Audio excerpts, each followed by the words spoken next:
I started working for Raising Cane's in April of 2005 as a part-time office assistant. And as we sometimes did in our department, we thought the assistants were hot, and I thought she was kind of hot. So a really good friend of mine was the receptionist, a guy named Stuff. I had Stuff encrypt a message to Aimee to find out if she was single, how old she was, and all that good stuff without giving away my position and my coordinates and all that good stuff. He was trying to go through stuff to find out if I had a boyfriend or if I was seeing somebody or even if I was interested in meeting him at all. I kind of scoffed at that question, so I was like, of course not. No, there's nobody here that I'm interested in at the time. And everybody that I know is either married or has a girlfriend. And he was like, no, there's some single people here. And I was like, Stuff, I don't want to play this game. It's not really my style. And finally we got to Cody, and I was like, it's Cody? How old is that guy?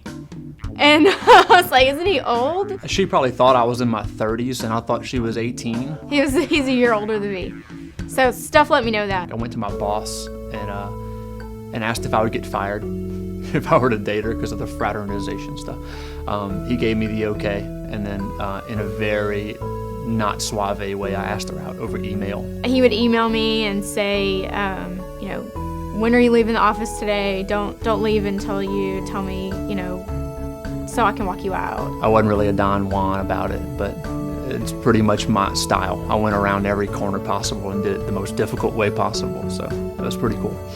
I think the first date we had, he walked me down to my car because I was leaving for the day, and he was like, hey, some friends of mine and I are getting together at Sogo tonight for, I think it was the Dirty Dozen brass band. Do you want to come along? And I was like, sure. We met at the office, I took her out, showed up, and lo and behold, nobody showed up at the show. It was us two. When we got there, I was looking around like, where are all your friends that were supposed to meet us? He was like, oh, they couldn't make it. It was like junior high style courtship. I thought that was cute, the way he was trying to get to know me. I have my ways, so that's how the date kind of got set up. I love animals. We have 2 cats. Amy's a cat lady. Cody calls them my cats. I call them our cats. You read about them on the news sometimes. The cops will raid a house and there are 100 cats in the house. I'm the only reason that our house isn't a cat lady house yet. I definitely text too much. Holy crap. In fact, we had a talk the other day about my safety.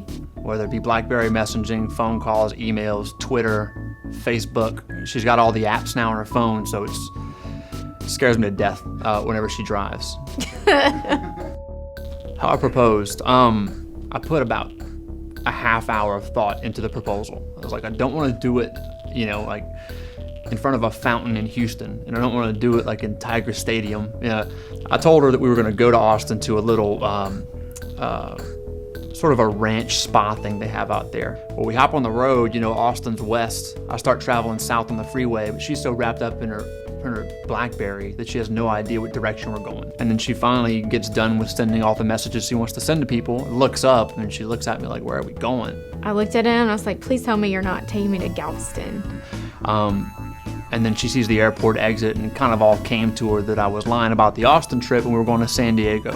I was so pumped that we were going to California. I didn't care how long we were going. On the plane, I was like, damn, we should do it in Malibu. Like, let's make a trip up to LA one day and just do it out there. We had never been. So eating breakfast the day of the proposal, I still hadn't decided if I wanted to even do it or not. So I had the ring in my suitcase just in case I was feeling it. And then we're eating breakfast that morning. I'm like, hey, you want to drive to Los Angeles? I was like, yes, let's go.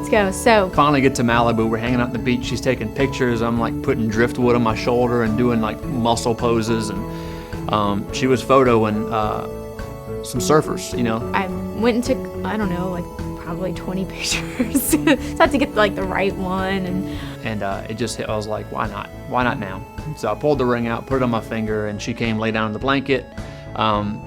And Rico Suave I am, I forgot what I told her or what I said. And he was like, hey, I have a question to ask you. Will you marry me? And I was like... She was sort of frozen. Yeah.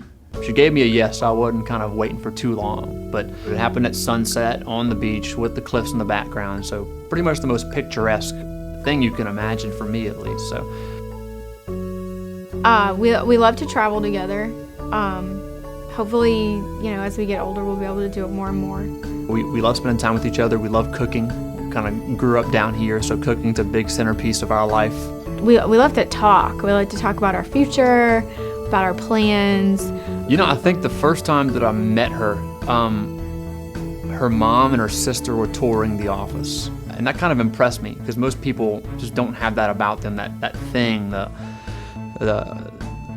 tendency to want to just share everything with the world. That kind of caught my eye. I look up to him a lot. I seek his advice a lot. He's the first person I've ever been with or dated, he's my first love, but that I actually look up to and strive to be more like. So he impresses me a lot.